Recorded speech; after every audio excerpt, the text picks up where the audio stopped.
Olá, amigo do canal Direito e Religião, tudo bem? Hoje a gente vai falar sobre a retomada de julgamento pelo STF daquelas ações que pedem a equiparação entre homofobia e transfobia ao racismo. Será que essa equiparação é justa? É louvável? Antes da gente começar, se inscreva no canal, deixe seu like e compartilhe esse vídeo. Sobre o nosso tema especificamente, eu queria começar dizendo que a gente vai apresentar aqui 10 razões pelas quais nós não podemos considerar justa essa equiparação entre homofobia e racismo. Em primeiro lugar, a gente tem que entender que essas ações estão fundamentadas numa pretensa omissão do Congresso Nacional na edição de leis protetoras a esse grupo vulnerável, aos homossexuais e transexuais. Mas o fato é que não há omissão legislativa, há de fato rejeição às propostas que já tiveram em trâmite no Congresso Nacional.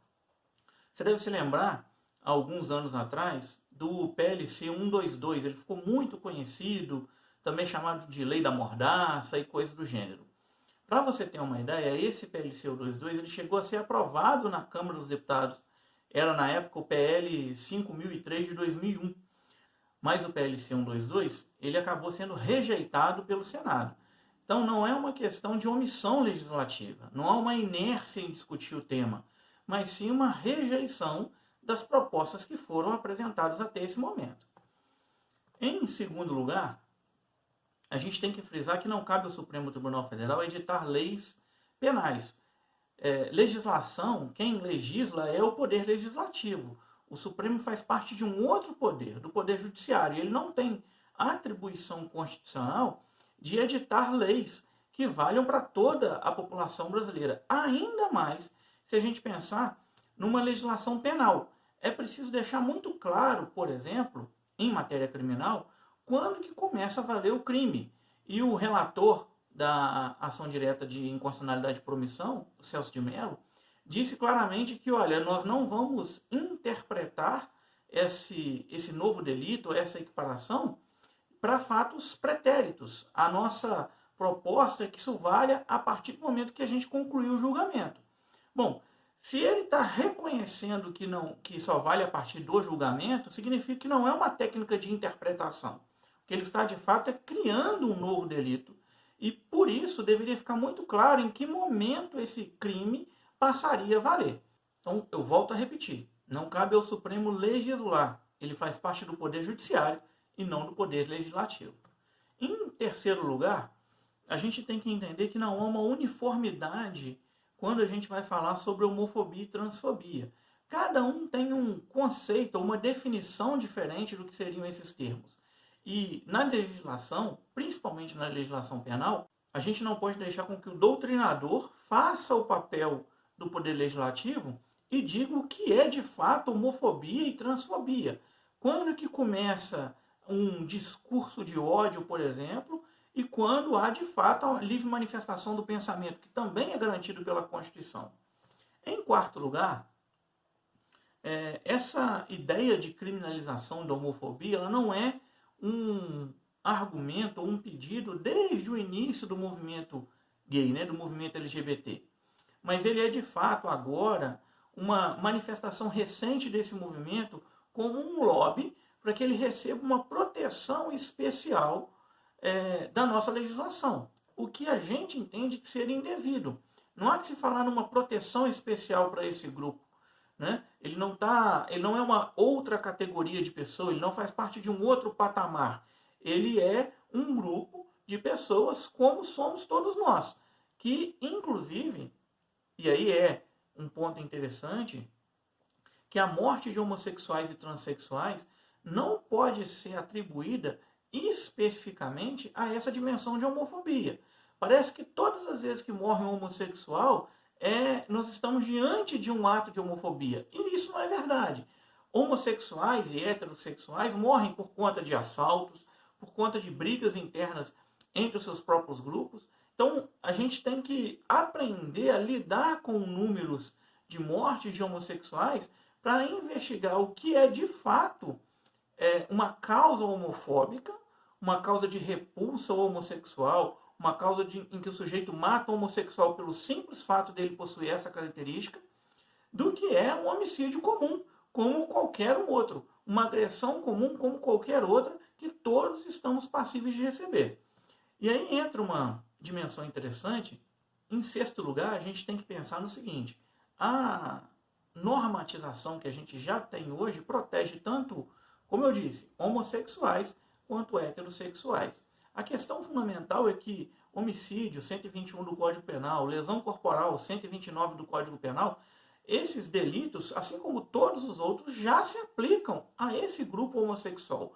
Portanto, a gente não precisa de falar em uma nova categorização, uma equiparação da homofobia, ou da transfobia, ou do atentado ou assassinato contra homossexuais e transexuais como racismo. Isso é importante porque ninguém fala propriamente dos crimes cometidos pelos homossexuais e pelos transexuais. Os dados do movimento LGBT focam muito naquilo que os homossexuais são vítimas de crime, e não daquilo que eles cometem crime.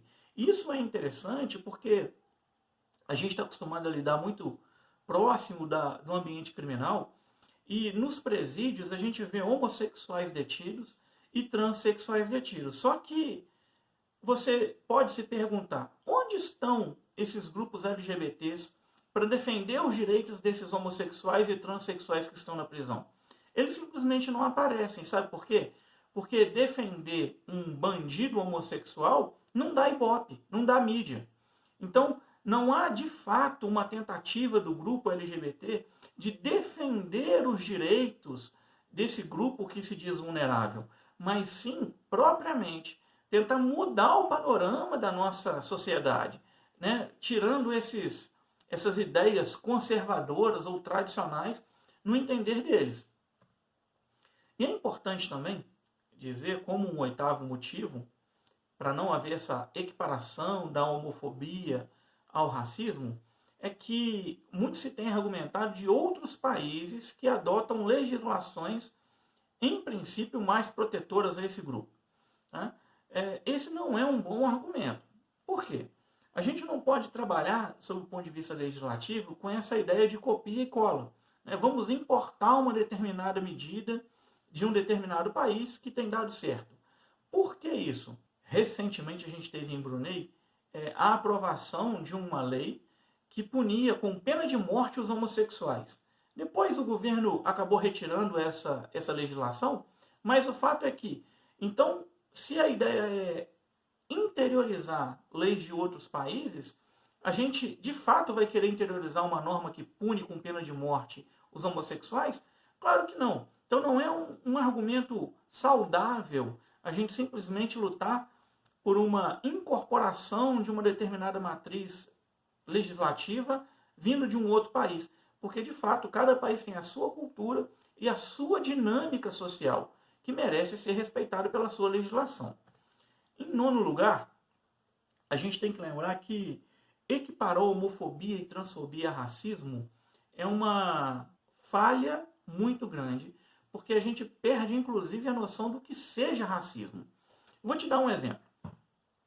Um nordestino, quando ele vem para o Sudeste, por exemplo, para conseguir um emprego, ele, por muitas vezes, ele pode ser humilhado, ele pode ser desprezado e discriminado. Pode, isso acaba acontecendo. E aí você vai dizer, então o nordestino, ele é um grupo vulnerável nesse processo de migração e ele merece um tratamento especial. Então o nordestino passa também a ser uma raça? Claro que não. Você vai concordar comigo que o fato de um sujeito ser nordestino, isso não faz dele uma raça diferente. Da mesma forma como o sujeito ser homossexual ou transexual também não faz dele uma raça diferente. Equiparar essa dimensão de homofobia, transfobia e racismo é descaracterizar o que é propriamente racismo.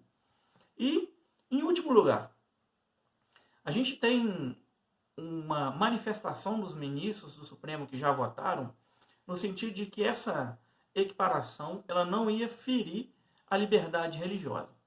Só que o que acontece de fato e de verdade? Há vários julgados já existentes no sentido de punir líderes religiosos, membros de igrejas ou de qualquer tipo de organização religiosa, pelo simples discurso religioso. O que é que se diz? Olha, os direitos fundamentais não são absolutos. Então, a liberdade religiosa também tem seus limites.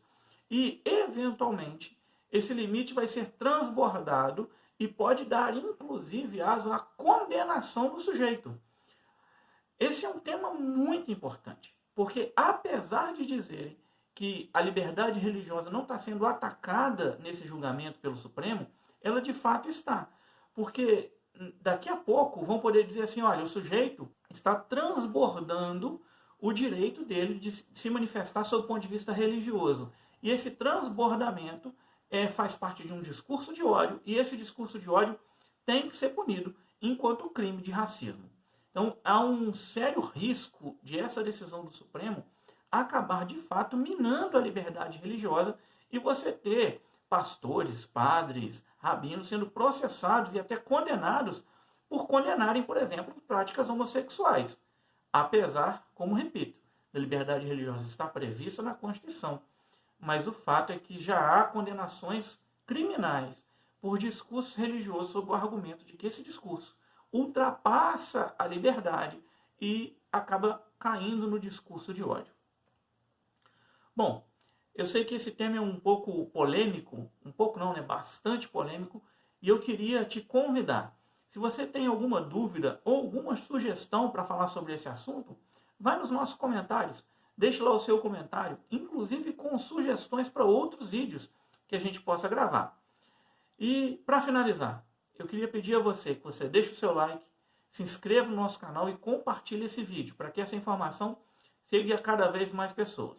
Um abraço para você e até a próxima.